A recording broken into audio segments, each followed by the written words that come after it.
Yaşasın Tatar milletimiz. Yaşasın Tatar milletimiz. Kırım vatan millet.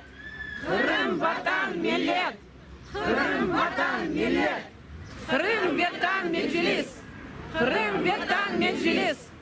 Kırım vatan meclis.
Kotor bayrağı.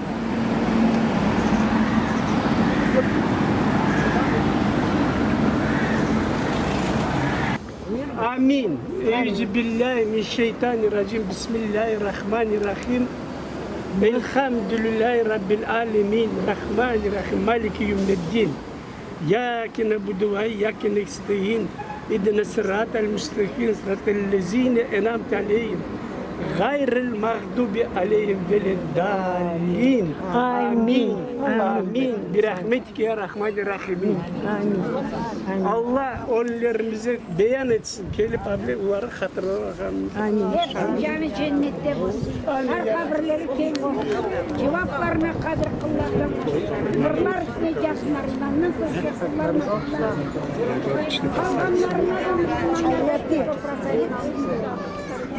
Bana okuyun. Amin. Amin.